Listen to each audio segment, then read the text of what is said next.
और अब आगे बढ़ रहे हैं। जंतर मंतर पर छात्रों के प्रदर्शन के मामले में सुप्रीम कोर्ट में सुनवाई जारी है। सुप्रीम कोर्ट ने कहा कि हम इस पूरे प्रकरण की जांच के लिए पूर्व जजों और डीजीपी स्तर के पूर्व पुलिस अधिकारियों की देखरेख में हाई पावर कमेटी बना रहे हैं। इस पूरे मामले की स्वतंत्र, निष्पक्ष और निर्णायक जांच की जाएगी। एक याचिकाकर्ता ने कहा है कि पूर्व सैनिक की पत्नी सुदेश को भी यहाँ पर प्रताड़ित किया गया। यहाँ पर सीजेआई सूर्यकांत ने कहा है कि छात्र शांतिपूर्ण प्रदर्शन में शामिल थे। छात्रों की प्रतिबद्धता ये थी कि वो कुछ मुद्दों को लेकर कानून के दायरे में और शांतिपूर्ण तरीके से विरोध दर्ज करवाना चाहते थे। छात्रों के प्रदर्शन को उनके उद्देश्य और तरीके के संदर्भ में देखा जाना चाहिए। छात्रों का इरादा कुछ मुद्दों के खिलाफ कानूनी तरीके से और शांतिपूर्ण तरीके से अपनी आवाज को उठाना था।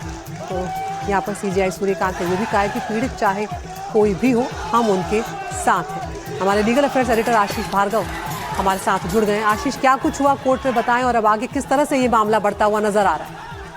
जी देखिए, सुनवाई अभी चल रही है। 2-3 बड़ी महत्वपूर्ण बातें यहाँ पर सुप्रीम कोर्ट ने कही है। सीजेआई सूर्यकांत की बेंच है, उन्होंने साफ तौर पर कहा है जो छात्र हैं जो अपने राइट का इस्तेमाल कर रहे थे, प्रोटेस्ट के राइट का शांतिपूर्वक कर रहे थे, उनको खिलाफ कोई भी कानूनी कार्रवाई नहीं होगी। और उन्होंने ये भी कह दिया है कि अनुच्छेद 142 के तहत जो सुप्रीम कोर्ट को संविधान ने एक अधिकार दिया है कि इसके तहत वो न्याय के सिरे को पूरे करने के लिए कोई भी कदम उठा सकता है, उस अनुच्छेद 142 का इस्तेमाल करके वो छात्रों के खिलाफ जो एफआईआर है उनको रद्द करने को तैयार है। दूसरी बात उन्होंने कही है कि ये समझना होगा कि छात्रों का इरादा और मकसद क्या था। वो आप प्रोटेस्ट कर रहे थे और अपने अधिकार क्षेत्र में थे। उन्होंने बहुत कड़ी मेहनत की है पढ़ाई के लिए। उनके परिवार ने अपनी जीवन पूंजी उनके लिए लगाई है, इसलिए उनको राहत मिलनी चाहिए। लेकिन जो हत्या, रेप, डकैती जैसे गंभीर अपराधों में शामिल थे, जो आपराधिक तत्व थे, उनको किसी भी तरह बख्शा नहीं जाएगा। सुप्रीम कोर्ट ने साफ कर दिया इन तमाम मुद्दे जो भी उठे उसके लिए एक हाई पावर्ड कमेटी का वो गठन करने जा रहा है, जिसमें सुप्रीम कोर्ट के रिटायर जज हो सकते हैं, चीफ जस्टिस रिटायर जो किसी हाई कोर्ट के, और डीजीपी लेवल के अधिकारी होंगे। उन्होंने ये भी कहा है कि सीबीआई के एक पूर्व डायरेक्टर से उन्होंने कंसेंट भी ले लिया, लेकिन वो फिलहाल नाम नहीं आप बोलना चाहते हैं, इसलिए वो इस पर विचार करें। हाई पावर्ड कमेटी का गठन होगा। तमाम जो मुद्दे हैं उन तमाम मुद्दों पर सुनवाई पहले जो है परीक्षण करेगी ये हाई पावर्ड कमेटी। समय समय पर अपनी रिपोर्ट सुप्रीम कोर्ट को देगी और एक के बाद एक सुप्रीम कोर्ट फिर उस मामले में फैसला देगा। लेकिन सुप्रीम कोर्ट ने फिलहाल साफ कर दिया है कि छात्रों पर जो एफआईआर दर्ज हुई है वो रद्द होनी ही चाहिए।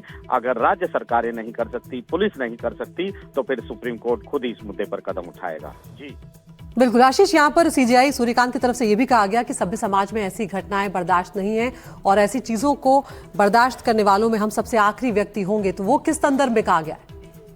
जी, वो जिस तरह की ब्रूटलिटी हुई थी और जिस तरह के वहां पर लोग ये वकील कह रहे थे कि किस तरीके से पुलिस वहां पर महिलाओं के साथ अत्याचार कर रही थी।